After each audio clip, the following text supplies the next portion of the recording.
Hello, all, and welcome to everyone's favorite movie podcast, Remainders.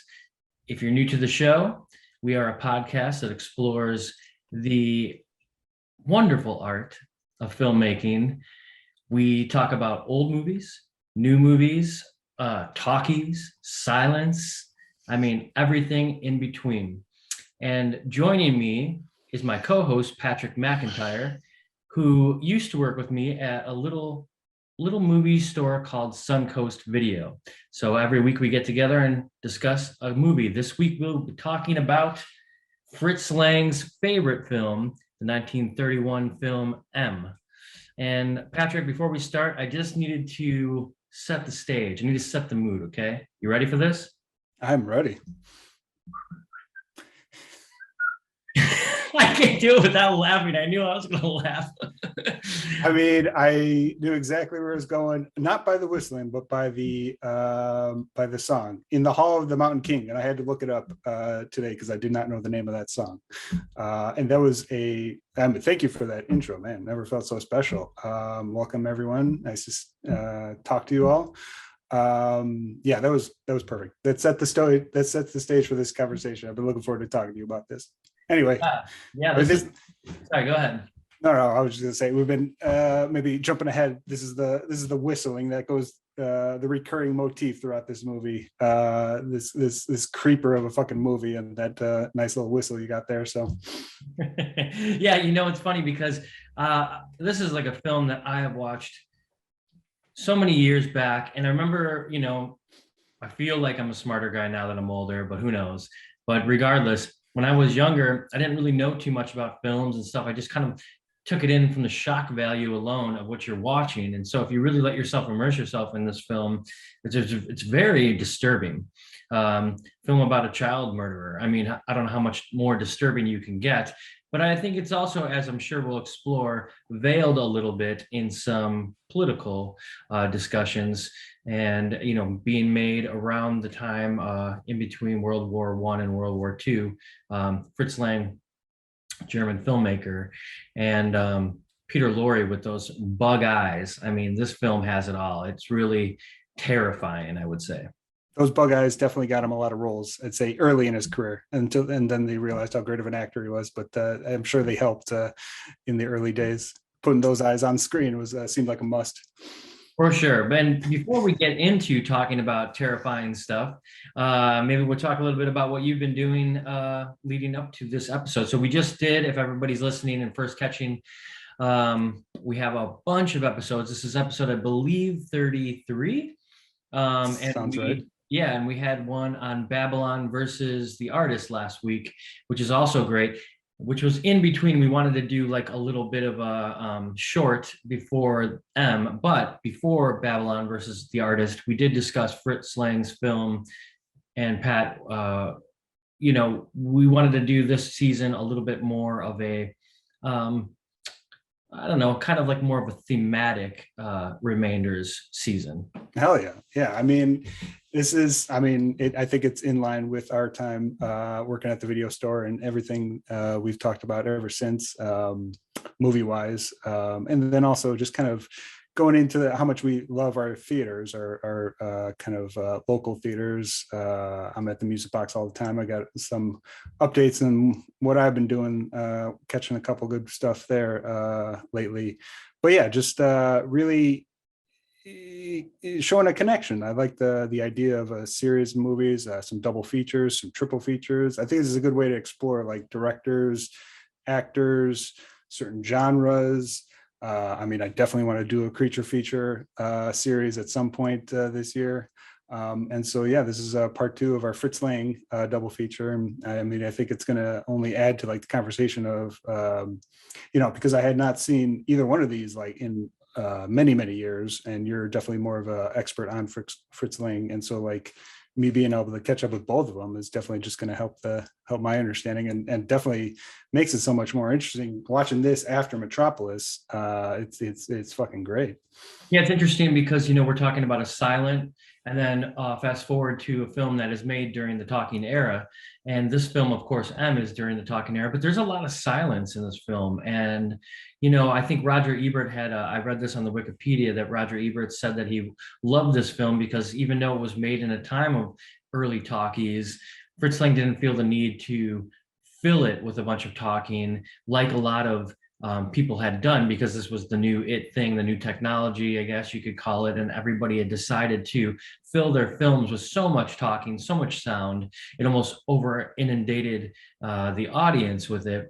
But Fritz Lang, being a true artist, realized the benefit the film could have with some silence. And at times it's funny, you're watching this film in this day and age and you hear like absolute silence, and it's Yeah. scenes where you think there should be some at least marching going on or whatever, because there's a lot of people coming to like either find Peter Lorre, his character's name's Hans, and when he's hiding out, and you're thinking, I'm supposed to be hearing these footsteps and everything, but the point is they're supposed to be quiet so that nobody can hear them, so that Hans doesn't hear them coming, and then the audience is like, you know, in on this kind of silence part, which is really like a cool move.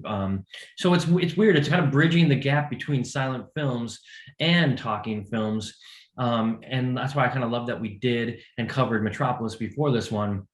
Metropolis also relies heavily on so much more like art direction, when I believe like M is really dealing so much with shadows and light and kind of more it's more cinematic in that sense. Hell yeah. Yeah, I love it. Well, I mean, I guess we're already into it. We should probably just keep on talking about the movie and then catch up on stuff later, because I definitely have some updates for you. Maybe push that to the music section. How about you give a brief synopsis of what this movie's about? Yeah. Just maybe like a 2-sentence thing. And you're right. Yeah. So everybody listening, sorry, we sometimes start out with a little bit of update about what we've been doing, but yeah, we're kind of we're diving in right away. So we're just going to go and we get too excited to talk about the movie sometimes. So we like to share a little bit about what we're doing, just to kind of let you know about the new movies that we think are cool and stuff like that. But we'll share that at the end, as well as we always have you know, songs of the week, and I have one this week to share, and I'm sure you do as well. But the synopsis of this movie really is simple. It's the first of its kind to explore murder in a very frightening and terrifying way that has to do with children. It opens up with children playing and kind of having this like story about you know, a killer, and there's this one on the loose played by Peter Lorre. His name's Hans Beckert, and everybody is sort of working class, kind of lower than middle class neighborhood, and there's this killer on the loose. The cops are onto him, but also the townspeople, which play a big role too, because the cops and the townspeople don't really want to mingle. I feel like the townspeople think that the cops are just going to put him in jail when they want to just go after. Like, I mean, this is tragic. Their children are being killed one by one. And so they don't want any kind of justice for this killer. They're out for blood. They want to, you know, an eye for an eye. So we're really seeing this through, it's kind of a Zodiac, like before its time as well. He's doing a lot of messages to the newspaper, and the cops won't publish it, but the newspapers will, right? I mean, there's just like a lot of similarities there with the Zodiac killer. And so they're trying to find out, like, you know, whose handwriting it is, where was it written on, and the cops are getting close. As the movie goes on, the cops are getting closer, but the townspeople are getting closer to finding out who it is as well. And the reason we opened the beginning of this movie with that whistle is because that is like the sign that the killer is there and is going to kill again. Kind of anytime you see one of the children just kind of being free-spirited out in the world and you hear that whistle, it's kind of, oh, this is doomsday. This is going to be bad. And I love to, and maybe this is going too far, but the person who outs him is someone who's blind, you know? Yeah. The person who figures it out is someone who can hear that instead of see the person. And then the great scene that goes through, we finally are able to mark him. The film's called M, you know, I imagine short for murderer. But they're able to mark his jacket with an M. And that means, you know, he's unaware as he walks around that people now know who he is. And then they chase him down and he goes on trial with the townspeople before he gets turned over to the cops. That's the synopsis of the movie. So when he gets slapped on the back with the M to get marked, I was thinking it maybe stood for malarkey, but murder makes a lot more sense. Yeah. No more uh, malarkey, as Joe Biden would say. yeah, exactly. No, that was a perfect setup because man, yeah, this is, I mean, procedural drama. You definitely nailed it because I was definitely thinking of Zodiac the entire time I was watching this. So I haven't seen this in uh, probably take 20 years. So this is definitely the first time catching it in a long time. So it was definitely good to revisit it. Yes, I was blown away by like I just how much I kind of felt like this is an early.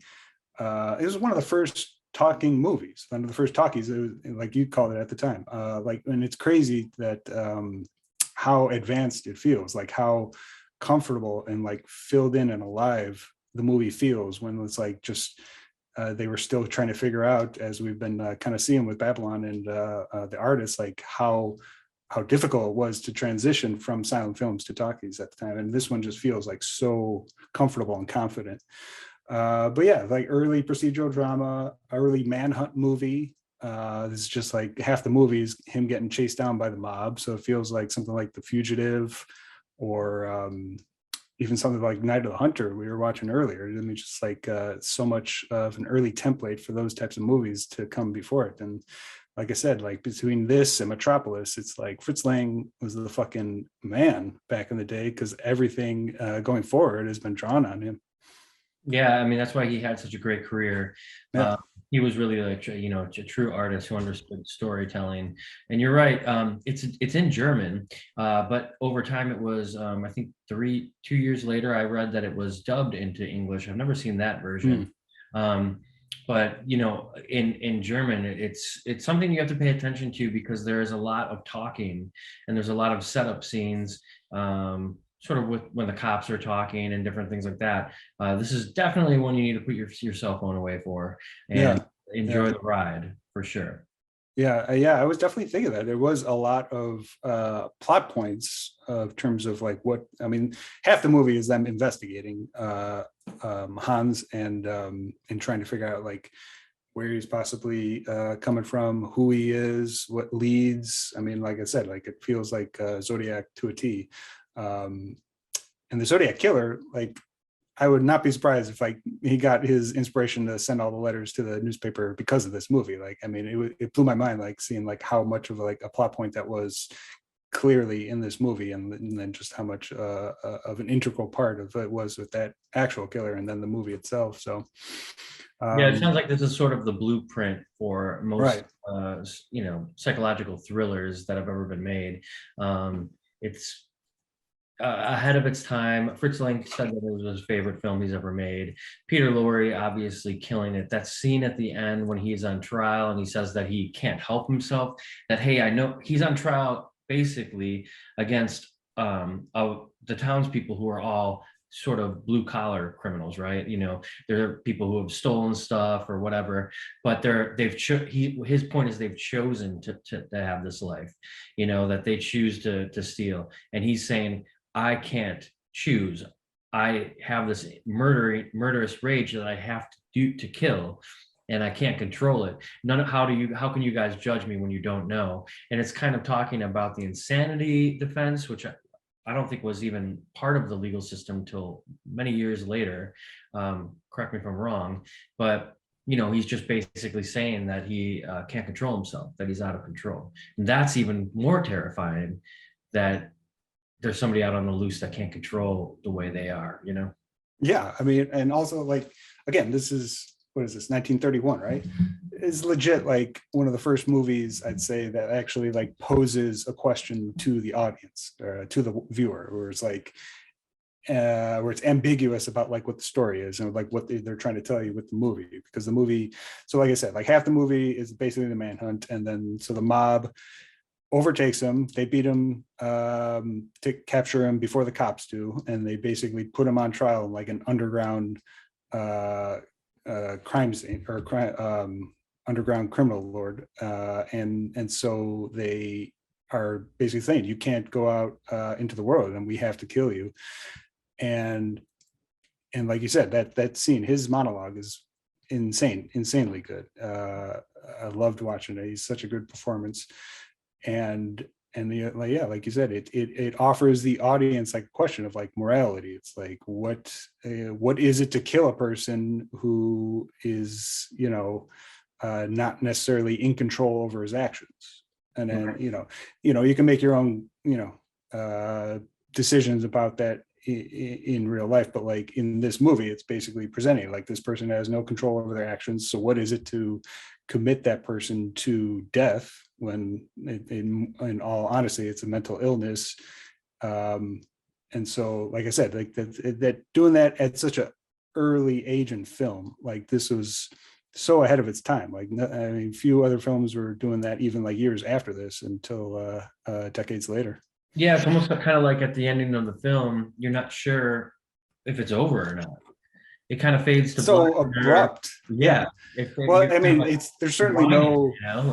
Yeah. So they basically sentence him to death, but I mean, that hand on his shoulder is the cops, I'm assuming, pulling him away, and then he's put on like an actual criminal justice trial.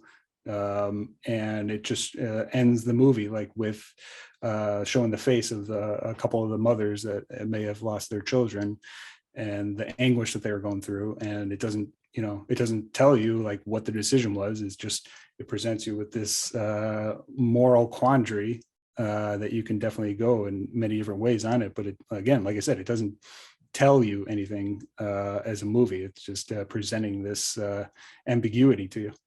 Yeah, kind of like at this time through, having seen it a few times before, I thought, even knowing the ending, like I gotta go backwards and like see if I missed something. They're like my computer's glitch or something, because it does end like that. And yeah, of course he's leaving it up to the audience to make your own decision about what happened to Peter Lorre's character. And Peter Lorre, by the way, it's those eyes. I can't imagine like any other actor that has those eyes like that. I mean, he is even that scene when he's like hiding and you hear them like looking in the containers for him, and he's kind of veiled a little bit in shadow, and all you see is his eyes while they're like talking and trying to find him, and like the fright that you feel.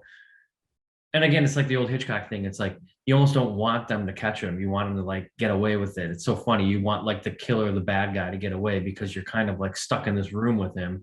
And but you said you see the reaction that he has about how scared he is that he's gonna get caught. As the audience, you're like there in that room with him, and he does such a great job of being terrified. I mean, yeah, his performance is fucking terrifying. There is a scene when it's earlier before they start chasing him down, kind of before they pinpoint who he is. So maybe like a third into the movie, he's standing at a jewelry store, and he sees a girl like in a reflection. Oh yeah. Oh my God, dude. And so he sees this little girl just playing in the reflection through the store, and the camera just keeps it on his face. And you could just see his internal struggle of like what he's thinking by seeing this girl, and like maybe trying to hold it back, but then also just kind of like relishing in it. Fucking terrifying. Yeah. Just with just his face conveying all that fucking horrendous shit, man. Oh, it's so good. That scene is amazing. Yeah. And just like the idea of like looking in the mirror and the duality of like the character, like that struggle with like, he even talks about it later on. He's like, it's almost like I'm watching myself, I'm shadowing myself, and see. So masterful work by Fritz Lang here, setting up these scenes and really showing the complexity of the character of Hans, played by Peter Lorre. There's a lot of things that are interesting to take away about justice, right? Like, what is justice at the end of this? And I think a lot of that has to do with the fact that one thing we skipped over here that the audience probably is wondering if they've seen this before is about that the townspeople say no cops.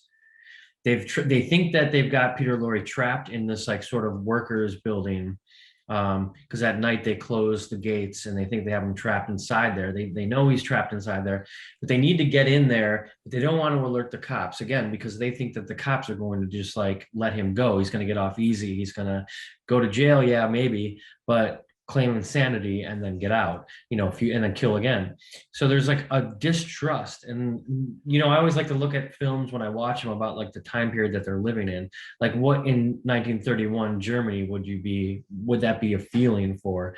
And there's a lot about Fritz Lang, about his hatred for the Nazis. I mean, even Peter Lorre had escaped Nazi Germany because he was Jewish. That's the kind of world that they were living in. And that's what I love about films too, is that like I really try to put myself in the time period that they were made.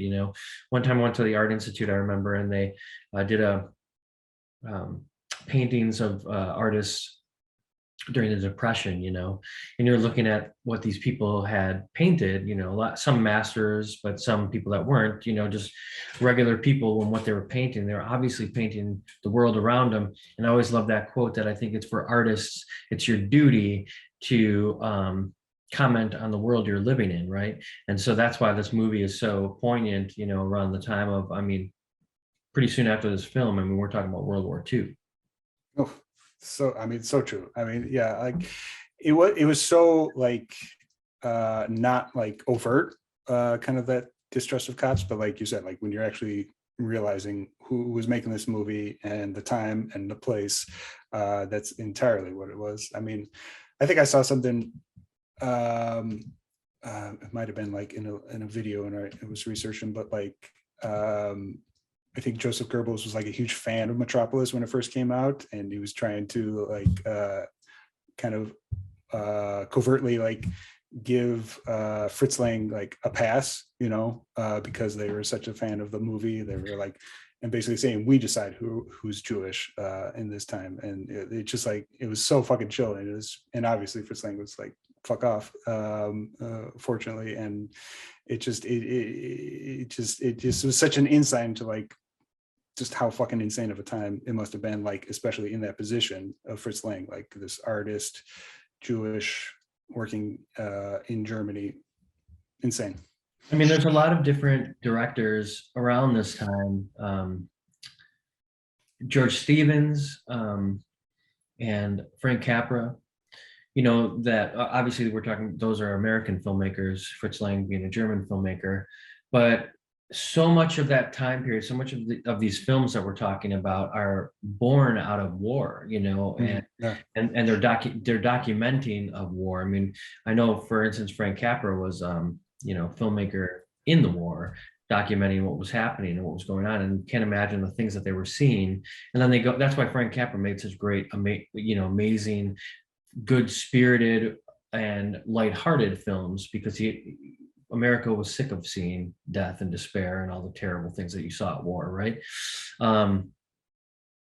So yeah, great period of time for films to be being made. Have you read the book Five Came Back? I have not. I have not, but there's a Netflix documentary that I've been meaning to like really sit down and immerse. Yeah. I know they adapted it, but I've been, for whatever reason, I just have not gotten to the book. But yeah, I've always been meaning to it, about five directors making films during World War II, John Ford being one of them. But yeah, like I definitely need to check both the documentary and the book out, because it's definitely a missing piece. I'm sure. Yeah, I don't know why, like both of us seriously were talking about this. Obviously both have an interest in it. We haven't seen, the Netflix documentary. Maybe that's next on my list for sure. Yeah, I feel like I just haven't watched the documentary, because once I watch or read I want to read the book first and then watch the documentary. Yeah. Right. But yeah, this film is something that it's stuck with me for a long time. I've had this like searing image of that scene where he puts the M on his back, and they finally are like, and he's like close, like there's that scene too where like as the audience, Fritz Lang, Peter Lorre is with that little girl, and he pulls out the knife, and you think, oh shit, he's gonna kill her. And there's this guy watching her, because he knows he's got to mark him so that we don't lose him, so he doesn't get away. And this knife comes out, and he's really just cutting up an orange to like whatever. But like in that split second that the knife comes out, you think he's gonna kill the girl. It's pretty scary. Yeah. So like the second half of this movie, I was thinking a lot about Tim Roth in The Hateful Eight. And he's got that great speech about justice, talking about societal justice. Like he lays it out like what a traditional societal justice is, put on trial among your peers, and then voted guilty or not guilty, and then the hangman takes care of it, or there's frontier justice, where it's the mob basically coming in to take the murderer away and kill them right on the spot. And it's like such a great monologue, like 2-minute monologue by Tim Roth, but it was just really reminding me of that, because it's so succinctly put into that in this movie, again, like an early template of showing that push and pull between the two. Yeah, and I think it's kind of funny. It's like, you know, even movies like the Liam Neeson, like the Taken series, right? It's like, yeah, you know how Yeah. but that's the thing, is like all those movies have that same template. It's like, I'm taking the law into my own hands because I can't trust that anything is going to get done. The legal system takes forever. You know, there's people out here, and in the meantime, they're going to kill 30 more people. Right. Fuck it, I'm going out there as Liam Neeson. I'm going to kill all these people, like John Wick, right? You know, all that shit. Oh, man, I can't speak for the sequels, but the original Taken is a pretty satisfying fucking movie. Oh, Yeah. So fun to watch. I agree 100%. And yeah, I don't know. There's a lot to take in for this film. I'm glad that you had seen it.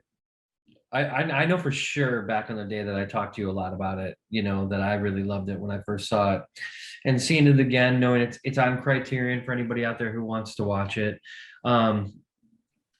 And HBO Max, actually. So yeah, because I think HBO Max has something to do with Criterion. I know, like, they have a huge amount of Criterion films. Like they've had that ever since they started, and it's just a huge. They don't really talk about it too much. They don't really get pushed to the front, like when you're on the interface. But like, if you're looking for Criterion movies, obviously Criterion Channel is your best bet. But like, just anything Criterion, always start with HBO Max as well, because amazing selection. Yeah, I mean, I feel like that they may not be pushing that because they don't want you to not do both subscriptions. You know what I mean? Right. I loved our. We were texting earlier this week about the essential streaming services, and we determined the two that are never going to go away, which came down to Criterion and Shudder. So you can always rely on those two being the essential go-tos for this podcast, at least. And I honestly thought that was like a perfect image that because Pat made this meme. You can see it on our Instagram, but it's just like two hands like forming together, and one says Shudder and one says Criterion, and then, you know, the hands combined say Remainders. And it's like, if you had to put it and sum it up, that was like the perfect way, I thought. Well, it's the Predator meme. You know, I mean, did you recognize it? That's Arnold. I did. Yeah. So everybody can, I'm sure, recognize that. Such a perfect meme generator for that one. Love it. I mean, I love a good meme. Yeah, that's for sure. I crack up like these days because, as stupid as they are, I still like love them. You know. They're a good way to transfer an idea in a succinct way. I don't think people appreciate them enough.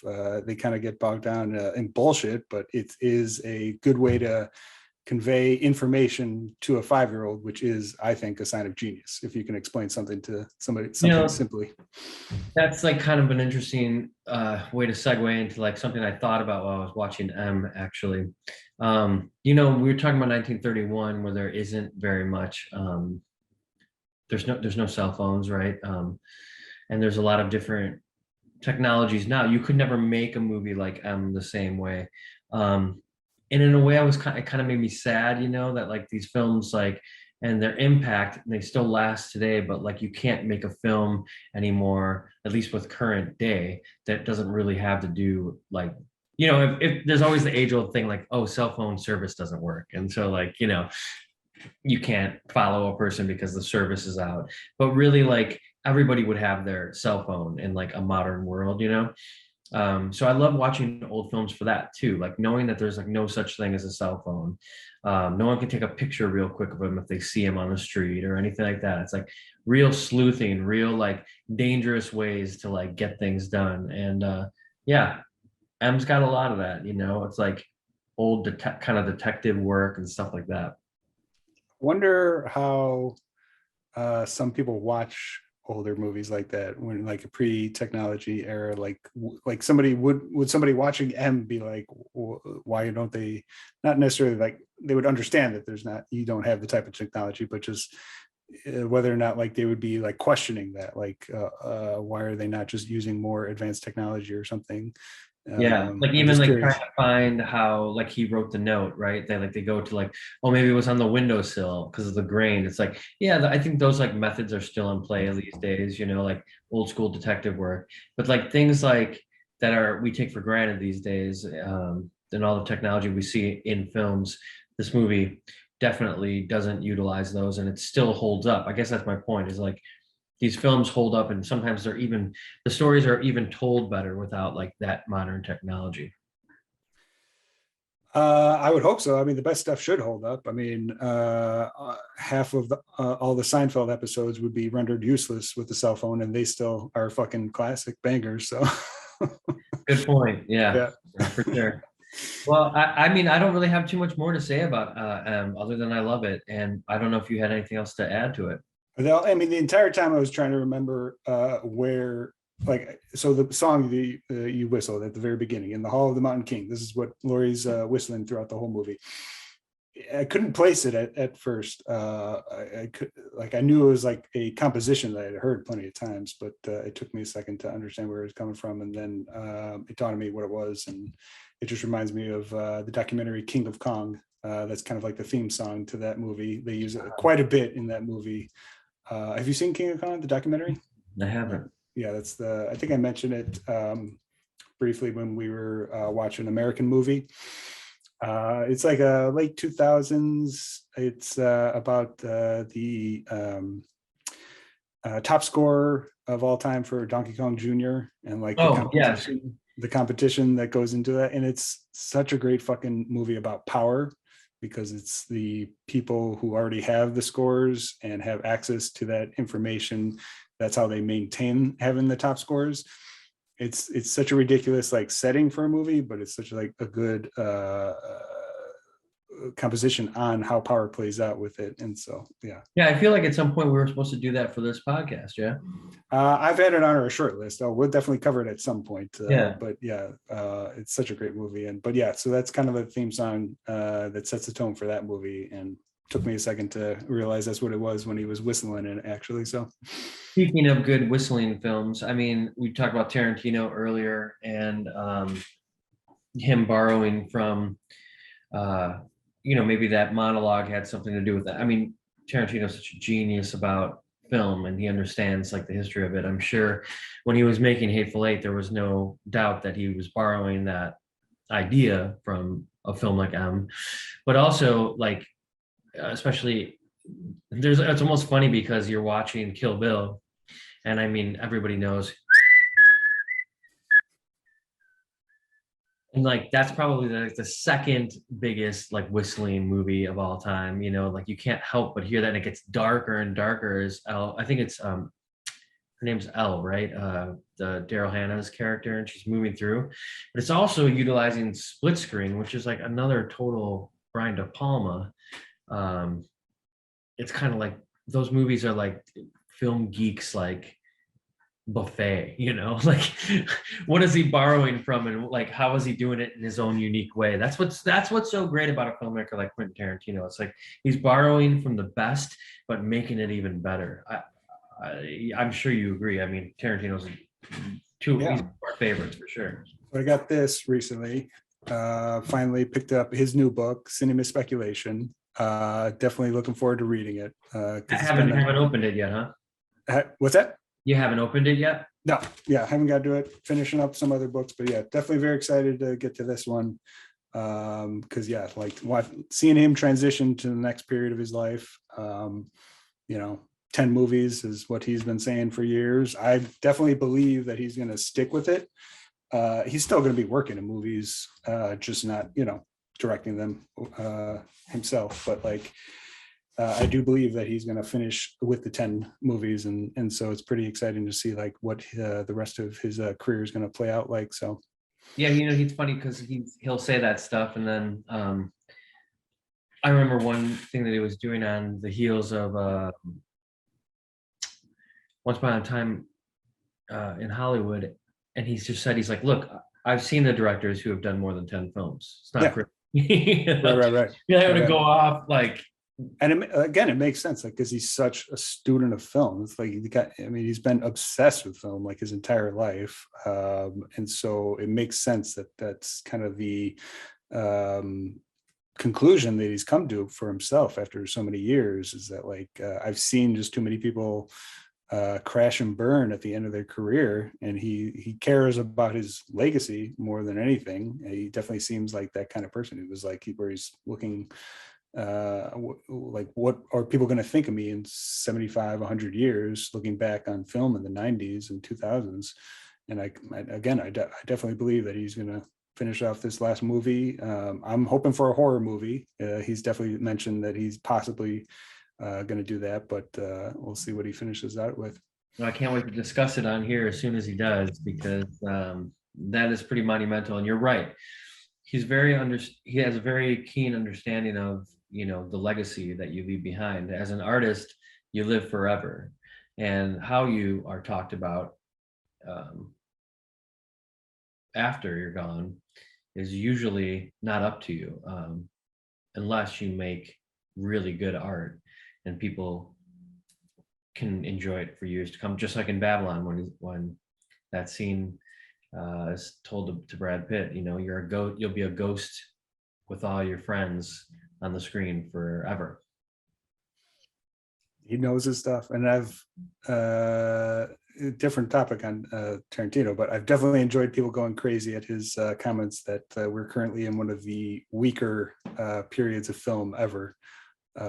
He's been straight up saying it's like, yeah, right now we are in a downswing in terms of quality of film and general output from auteurs and whatnot. So a lot of I was talking with somebody the other day, and about A24. Do you like A24 films? Love it. I have a list of A24 series that we're going to be doing at some point soon. Well, great, because I love their stuff too. But I was talking to somebody the other day, and they were kind of likening their production in a way to like the old studio system, and how obviously the old studio systems had all their players, their stars, but they also had their production and everything in-house, and was all kind of like a machine. And somebody was kind of likening A24's output to kind of like that, and I thought, that's an interesting topic. The one thing I didn't really agree with is that the quality is suffering because of that, and because of just trying to get all these films out. I mean, every A24 film I've seen has been fantastic. Yeah, I definitely don't know enough about their business side and like how they operate hiring and producing, but it's clear to anybody is that their priority is to give as much autonomy to directors as possible. Like that's just by far like their mission statement. You could just, you don't even have to like have them say it. You could just see it by just looking at the movies that they put out over the last like 15 years, whatnot. Yeah, I mean, again, even when films in a downswing of an era, there's like always going to be great movies. It's just, I guess, he was like largely commenting on the upper echelon of production companies, most notably like MCU and whatnot, and like how that dominates so much of film production like right now. And when you look at MCU, that is truly like the old school film system, where the director is completely interchangeable. With like Disney, so many Disney movies have like hired good directors and then fired them like halfway through because they're not making the movie that they want to be made. The director is just so interchangeable. There's so many great directors who have made MCU movies that you would never know that that's like one of their movies, because they're clearly not the ones making the decisions. And it really is because those fucking movies make so much money that like it really sets the template for what gets into theaters these days. Money, right? I mean, it always comes back to that. That sounds stupid, but it's true. Like, hey, if something's making a ton of money, why mess that up?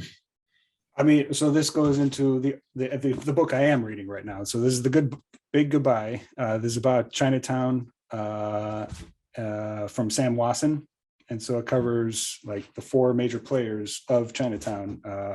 Roman Polanski, director, Robert Evans producing, Jack Nicholson, obviously, and then Robert Towne writing the script. So like really covers all four of their stories and how that movie came together. I mean, it really sets the tone for like the auteur era in the 70s and like what it was like before. And so like how much effort they had to put in to make this type of movie in the way that it was made at the time, which set off like. I've heard some stories. I can't imagine that book's got to be like all encompassing with all of those great stories about making Chinatown. Yeah, it's so good. I haven't, and on, actually on the heels of like the Sharon Tate murders, you know? Right. And so it is a good, that's what like a good like 50, 60 pages like kind of dedicates to Polanski's part of like him like picking up the pieces after like the years of like after that happened, and then just getting back into movies kind of with Chinatown. So yeah, great book.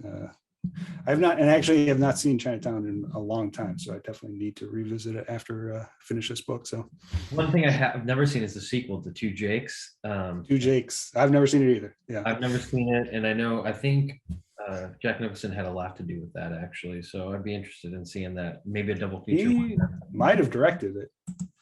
Yeah, he might have. I know he had a lot to do with it.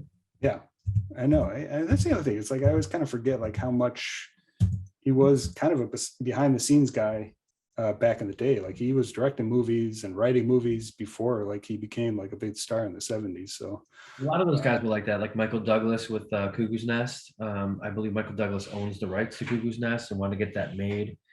Yeah, he produced it. Yeah, which is great. It's like that was like even before he became an actor. Knew him as an actor, you know. Say it again. Before you knew him as an actor. Yeah, exactly, which is crazy. Oh man, I rewatched Cuckoo's Nest last year. That was one of the best rewatches I've had of that movie. That's so good. Totally. I'm feeling pretty good about our talk about M. I'd love to transition to a little bit of world events, if that's all right with you. Yeah, amazing. No. I mean, amazing capper to this Fritz Lang double feature. Two great fucking movies. Certainly, I would say the two he's most well known for. And yeah, I mean, if you hadn't seen him in a long time like me, or if you've never seen him, definitely those are the two to check out, and you'll definitely see why this fucking guy was such an influence in the 20s and 30s, like in the infancy of film. So yeah, once you get into a Fritz Lang like rabbit hole, it's hard to get out because he has so many movies.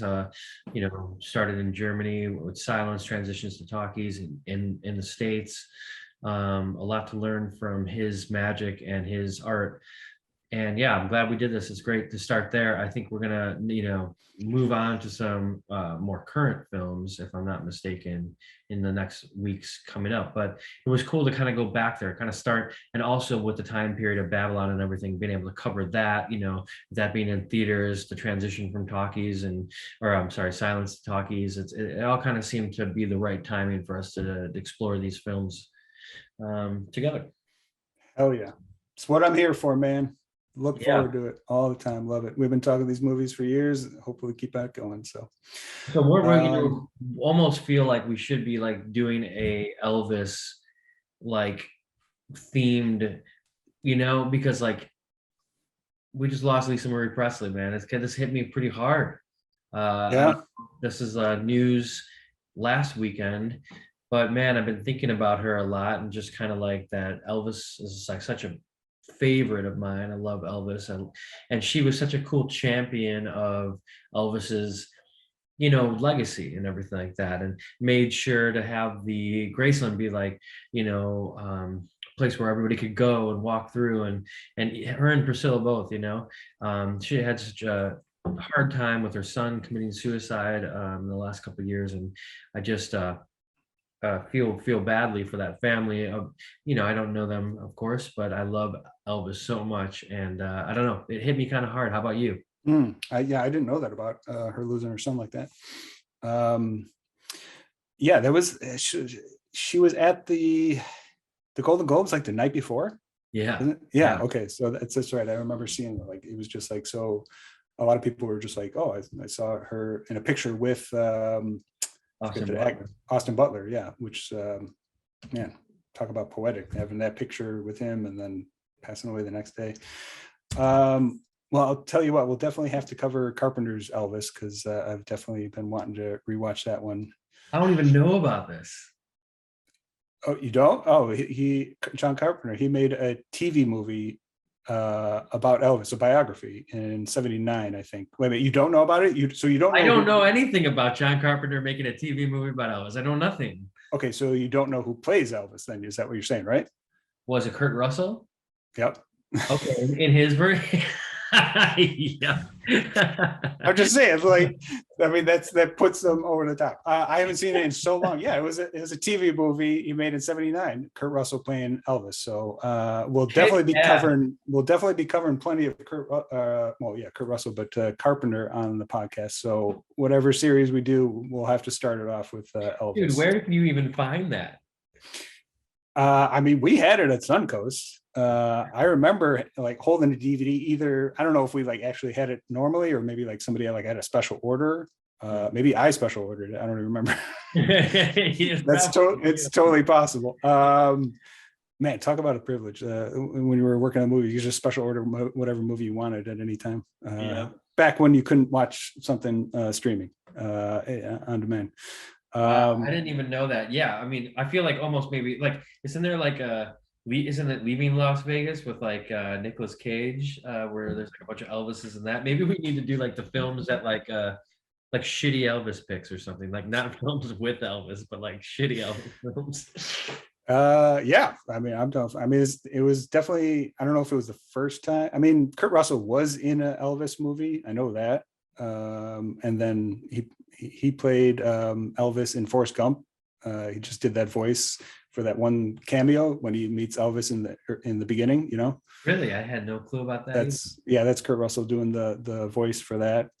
And then there was like one You're other giving our listeners some gold right now. there's a Wow. shitty, what's it called? I think it's called 3,000 Miles of Graceland. Yeah, yeah. That's probably a shitty Elvis movie we could do. That's with yeah, you know why? Because that's with Kevin Costner. Robin Hood. Yeah, Kevin Yeah, Costner. yeah, right. I don't think I've ever seen that one, but I definitely remember Kurt Russell dressed up as Elvis jumping off a plane or something. That doesn't. Once I saw that when I was younger, that didn't leave my mind. So Well, I'm going to transition into my song pick of the week because I've been listening to Elvis like crazy. Not, like I listen to Elvis like crazy no matter what. Like I'm always listening to Elvis. I don't know what it is, but it's oh fucking yeah, Elvis, man. And my song pick of the week is going to be the song Blue Moon. And you can find it specifically on the HBO series The Searcher. There's a really great moment in that where have you seen, by the way, The Searcher? I have not. Oh man. Okay. You got to watch that as soon as possible. It's like a two-part series that came out like 2 or 3 years ago. And there's this part when this song, it's called Blue Moon. It's, you know, everybody's heard the song Blue Moon before, Oh but yeah. it's Elvis singing it while he was in the service, I believe. And there's a moment where Bruce Springsteen is talking about, it's such a great way to splice it. He's saying there's a moment when all singers kind of discover what they sound like on, you know, tape or whatever. And you can kind of hear Elvis like going, you know, singing the song. And it's just really like he's exploring his voice in the recording. And of course, it's Elvis, so it's amazing. But the point was, in the documentary that like this is early Elvis. This is like a special treat because it was like recorded and it's kind of messy and stuff like that. And you get to hear Elvis like really raw before he was even like knew he was going to be this huge singer. So that's my pick. Or I'm sorry, not Blue Moon. Yeah, that's so. This story is that. The story is that. Yep. I'm right there with you. Okay. I'm on the ride. Sorry.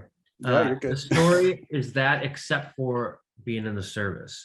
The service part wasn't there. It was early in his career, and he was like figuring it out. The song I wanted to pick. That's a good story. Anyway, go watch the documentary, The Searcher. Yeah. Mona Lisa is the one because Lisa Marie Presley for her. You know, that's the one that he did in the service, and that he was kind of like really kind of just by himself kind of recording it or whatever. So it's Mona Lisa for Lisa Marie Presley. Rest in peace. Elvis fans, both you and I, very big. Hell yeah. Oh, wait a minute. Okay, so I did get lost. Which one do you pick? Or we can do both, Mona Lisa or Blue Moon. You pick. Both are great. If you're listening to this and not just reading it in the blurb, go listen to both. They're Yeah. amazing recordings, early Elvis without a full band or anything. They're both tunes of him just singing I with a guitar. mean, I'm gonna put both on the list. We Okay. definitely we need to beef up our Elvis on that list, by the way. Okay. All right. Yeah, Yeah. so What's no your problem. song of the week? What do you got going? I'll drop it in a second. But now I'm thinking about songwriting. I sent you that Oh, that link about Nick Cave. So Chat GPT is obviously some of the first user-friendly AI that people can actually utilize. And so somebody used it to create a song, quote, in the style of Nick Cave, and then sent the song to Nick Cave. And he wrote an entire essay about AI and the Red Hen Files, which is a great newsletter. If you don't subscribe, he's just always writing to his fans about art and life and whatnot. And so he shows the song and just sounds off on like what AI is going to be doing for life and for humanity. And just in short, he's definitely not a fan of it at all. yeah, I think the meme was just like, that song sucks. I mean, so the way that was the Guardian, and it is true, but the way they set up that article, it looks like an Onion article, just like the like Nick Cave reacts to AI. This song sucks, but it was actually how it played out. So. I mean, I'm not surprised. Yeah. Somebody has hands. But man, like I just been like it is here. Like I think I put like this great book last year. It was like 21 authors on AI, and a couple of them did like talk about the implications on art, and it's unfortunately going to be like one of the unsaid, unappreciated like challenges of like what AI is going to do to humanity if this. I mean, I enjoy to write quite a bit creatively, but like AI can already probably write something better than I can in terms of like a song or a screenplay. So we certainly can't it can't match, great artists. It never will in terms of like the experience of it. But like AI probably could write a better song than I could right now. And so it's just, that's a tough. Yeah, that's a tough thing for someone whose livelihood depends on art, selling art and music. Yeah. That's how I make a living. So I've thought about that very little, to be honest with you. I don't Good, really, good. I mean, I don't mean that in like a weird way. I mean, No, yeah, kind of like there's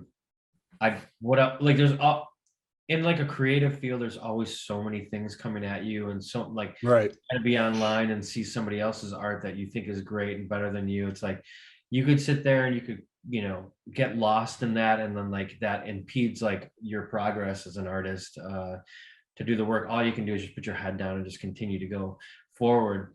But I do have to admit that I wince when I like look through Instagram or whatever and I see people posting their fucking AI art profile pictures that honestly look better than most artists could paint. It's a little annoying that like, I think more so what's annoying about that is that the people don't think before they do it. They're thinking, oh yeah, like look at how cool this is. And maybe it just like a lot of people would say, well, maybe it just needs to be that, like it's fun and everything. They're not thinking about what it does to like somebody else's profession. It's kind of like in the pandemic when a lot of people were like not really giving a shit about the nurses that are taking care of you. It's like, dude, people are fucking seeing people die all the time. Like, could you maybe put your mask on, like when you walk. Yeah. I don't mean to get political. I'm just saying like people don't always think about other people's professions and what other people are going through when they do that kind of stuff. And maybe it's not their job to do that. But yeah, when I have to see it when you're cruising Instagram and stuff like that, it's kind of like, all right, well, I just spent 24 hours painting something that you just did in 2 seconds and posted on your profile. Okay, that's it. Yeah, no, I've been calling out everybody and their vanity selfies in light of the true artist. So I got your back, man. I'm gonna be Yeah. shitting on them left and right for But I using mean, if that there's stuff. a song that's being written by AI and you listen to it and you kind of like fucking love it, but you don't know who wrote it, and then all of a sudden someone tells you AI, like, well, were you pleasant? Was it? Are you pleasantly aloof? You know, you don't really Yeah. you like the song, but now you know it's made by a computer. I don't know, but you know, Well, to quote Nick Cave, this song sucks. So yeah, totally. I'll send you the Red Hen Files because it's a great. It's not a long essay, but I think you'll enjoy what he has to say about it and For sure, please do. from what it is. All right, yeah. So my pick this week, I've been re-listening to the first four albums of this great black metal band that I fucking love, Tribulation. They're from Sweden. I've seen them a couple times live several years ago. They fucking kick ass live. And so the song I have is The Hour of the Wolf, black metal, so fucking great. And this is off their last full album within the last year or two. They do have some shifting in their lineup. I know their lead guitarist has departed to work on other projects. So I know they have a new album coming out this year.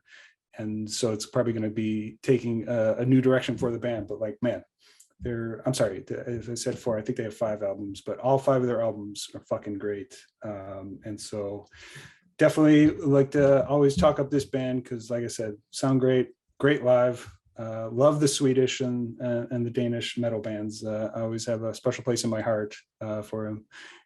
They definitely just are able to sing about darkness while coming from the most positive place in the world. Sometimes. Is there like any other kind of like black metal than like is it considered black metal if it's not Swedish or Danish? I mean, seriously.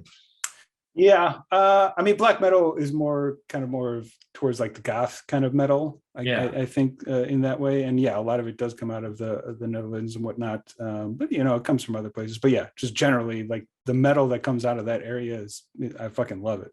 Dude, you like Ghost, right?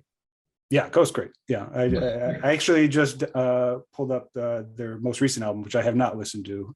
But yeah, they're definitely a fun band. Because again, I like a lot of different metal, but yeah, it is. I do lean towards the more melodic stuff. Well, I can't wait to hear this band because I love Ghost. So if it's anything like that, you know. Yeah, I mean, they lean hard into the melodies and with the gruff metal voice. So at the same time, but some great compositions. And again, I saw them at they were with Deaf Heaven at the Metro, which was a great fucking show. And I saw them at the Subterranean. They fucking kick ass live. So. God, I can't imagine you being at that show, just like all these like goth, like, you know, people walking around, and here's you like in the middle of the pit or something. I mean, I wear black.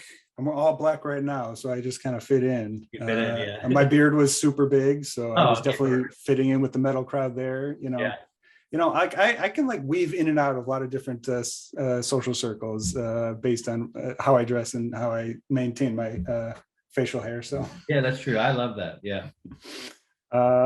Yeah, so that's my song for the week. Hour of the Wolf, fucking rules. You know, that reminds me of the time like we went to Richard's, and I know you don't smoke cigarettes, neither do I.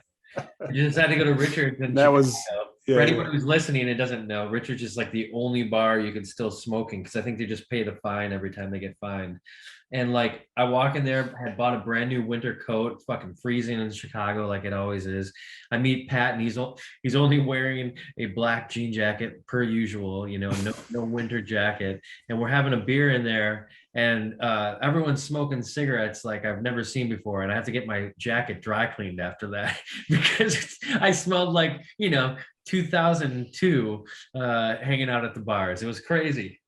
Shit, I forgot to send you the payment for that because I told you I was going to take care of that dry cleaning receipt. Did you really? Dude, I don't even care. Like to have that memory, to have that story, that's the payment, man. That was a great time. I'm so glad we did that. And anytime anyone talks about Richards, I always think about hanging out Oh with yeah. you. I think when we were there, they had like this ridiculous strung up poster of like Goodfellas. Yeah.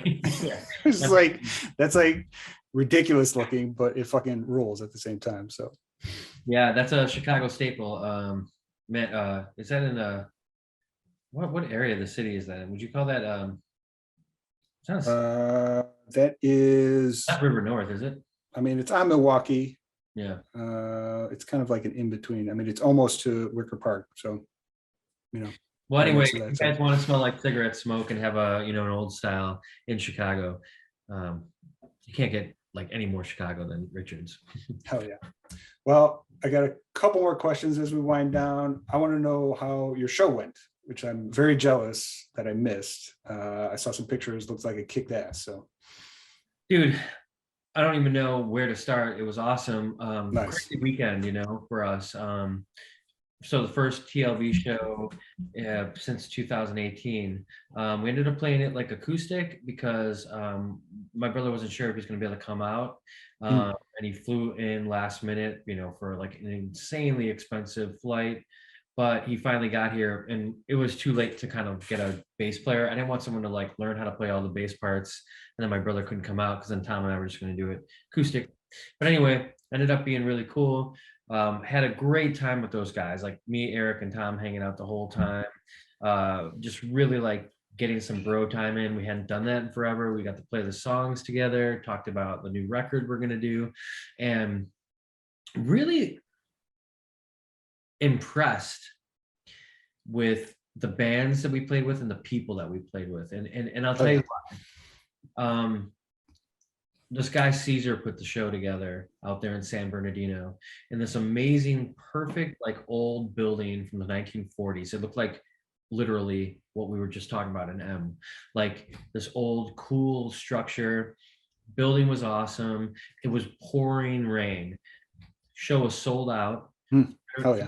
People in the pouring rain, and the pouring rain out here is different than it is in Chicago because everyone doesn't know how to drive. No one's used to the rain. It's like it's a little dangerous. And so all these people came out to the show. You have our band TLB, then you have Unsound Sunday, which is this guy Caesar's band, and he put together the show, made it real comfortable for everybody who was playing. This band Damage that I played with at Punk Rock, or that I met at the Punk Rock and Paintbrushes event. Those guys are made up of two of the people from Lady Gaga. So Tim, the guitar player, and then the bass player, Johnny, they're both in Lady Gaga's band. Oh shit. Started their own punk band. It's kick-ass. In fact, that should have been my song of the week. Maybe next week I'll point out a Damage song. But anyway, if you're listening to this, go check out Damage. Go check out Unsound Sunday. They're great. A bunch of other artists.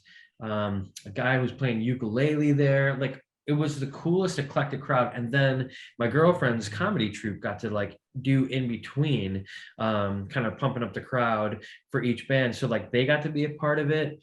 And it made for like, it felt like it did when we were younger playing music because we all came together, all of these different walks of life. The reason I'm telling you, like, these guys were in Lady Gaga's band, and obviously Tom's in the Plain White T's in our band, and also bands that you might not have ever heard before. We're all like doing this on a very like small level just to be like the way we were. And the kicker of it all was this band Dumb Bitches with Internet, which I'm a huge fan of now. The guy from Stranger Things is in that band, and so they headline and like brought down the house. And so there's all these like kind of big players, but it didn't feel like that. It just felt like literally a Lombard Commons show, like one of our first shows. We were all just like broing down, like met so many cool people in the crowd. It was the best show to have back that I could have imagined. And it'll be a great memory, and we hope to build on it to continue to play. And we're trying to do that again out here in LA. So, when you find like a bunch of cool people that like love it the way you do, kind of like me and you with Remainders, where you get to have these great conversations, there's nothing like that. And I've missed that. Oh yeah.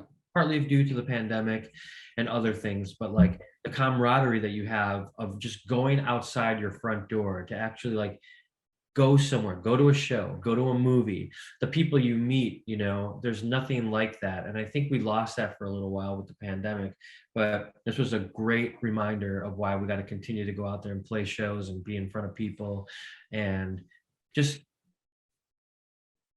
have the feeling of being together, on stage and off.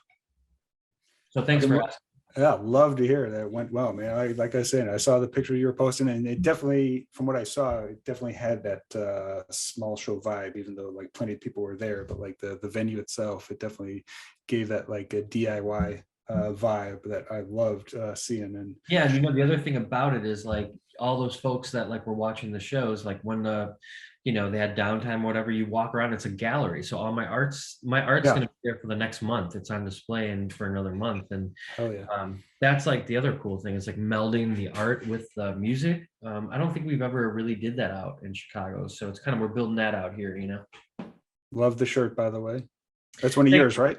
This is I've been getting like a lot of compliments on this. This is a design I made. We lost our beloved P-22 here in California. And this is my tribute, P-22 forever, the Hollywood mountain lion. It's hard to explain to people, but this is like the biggest celebrity sighting you could have. Like if you're in Los Feliz and you happen one night to be walking through and you see a mountain lion walking around, like you couldn't be more ecstatic. I know that sounds crazy, but because there was only one mountain lion in those hills and P-22 had no mate, had come from the mountains in Santa Monica and crossed over the freeway, which if you know anything about the freeway to cross over to those mountains, you would have been hit and killed like in a second, which is kind of why it's crazy when P-22 passed away, got hit by a car on Los Feliz Boulevard. And damn. Yeah, it's kind of tragic, but it meant so much to so many people. And they're doing like a celebration of life at the Greek Theater in February. And me and my girlfriend are like, we gotta go. And so I made this shirt that's for sale over at darrenburrell.com, along with other things. If you want to have a, cool little reminder of the coolest mountain lion in Hollywood, the biggest celebrity sighting you could have. Hell yeah. I didn't know much of that actually. It got me thinking of, completely off topic. I mean, well, not really for this show, but one of the opening scenes in 6 Feet Under, there is a mountain lion death. Really? It's set in California, so it's not P-22, but it's, I forget which season it is, but it is one of the more ridiculous death scenes in the beginning. If you haven't seen the show, like every single episode begins with a death, and there's a runner who just gets mauled by a mountain lion. That's right. I actually forgot about that. Yeah. You're right. Wow. And I just watched that too. I can't believe I forgot it. How far into it are you? I know you're on a. We took a little bit of a break because of the holiday. Yeah. We were watching holiday movies and stuff like that. And then like, because of the show and everything, we haven't been able to get, like, I'm pretty excited. I get to see my girlfriend tonight for the first time. And like, dude, you know how it goes with like, the new year and everything. We're both like trying to figure out what the fuck we're doing. Right. So we're like going to get together tonight. I'm excited about that. And hopefully pick back up on 6 Feet Under. And I'll let you know next week, where we're at. I mean, I think we're going to eventually have to cover the pilot episode or something just to say we did that and maybe go from there, because we definitely have lots to say about that show, because it's, one of the best shows of all time. It's fucking great. I think you and I might be like both collectively our favorite show of all time. Oh, it's so good. We'll definitely talk a little bit, but all right, so enough about me. Everything good with you? Everything's great. I had a pretty fun on that Saturday when your show was going on. I went to see Nightmare on Elm Street 2 at the Music Box, which was great. I mean, the gayest horror film of all time. And it has become like such a cult classic because of that. And it's so great to see that. So I didn't even realize Mark Patton, the star of it, he was going to be there, but he got sick. So Jack Shoulder, the director, ended up showing up, taking his place. And I did not realize Jack Shoulder also directed the 80s horror movie, The Hidden, which is fucking fantastic. It's definitely on our list, and we're definitely going to cover it at some point on this show. So it was awesome to see him there, present the movie, take questions afterwards, talk about it. And yeah, it's definitely a very fun watch. It was packed, man. People fucking love that movie still, just like all the Nightmare on Elm Streets, but especially that one. So it's definitely Yeah. good to see that. So I'm never not sitting here jealous of you for, all of your music box hangs that you get to do. I mean, so I'm going to the Music Box tonight because circling back to John Carpenter, they're starting John Carpenter month, and tonight they're playing a 4K restoration of Assault on Precinct 13, which is still one of my favorite Carpenter movies. Early one from him, basically a remake of Rio Bravo, if you haven't seen it. One of my favorite scores by him, by the way. Like such a great fucking score. Obviously one of his original compositions, so it's definitely going to be fun to see that with a crowd. I've definitely never seen that screened anywhere, so no, that was an early one. You're not watching the remake. What's that? Nice to know it's not the remake that you're watching. I don't think I've seen any of those remakes that in that mid 2000s period when they started remaking all of his movies. Yeah. I don't think I've seen any of it. I'm not against watching any of it. I just never got to, I just never took the time to see it. That one's with Ethan Hawke, right? Yeah. I think so. Yeah. So that could be I never cool. saw it either. I must admit, maybe it's good, but like, why remake it? It's fucking fun. I mean, it is what it is, but oh man, the original is so fucking great. So I'm very excited. They're playing that, and then later in the month they're playing Escape from New York and They Live. So the more popular staples. And then also, I'm continuing with the Billy Wilder marathons. They've been playing Billy Wilder movies every week for matinees. I've caught the first two for that, and they're playing Double Indemnity this weekend. So I'll go catch that one. You feel like you're in Hollywood with me watching that film.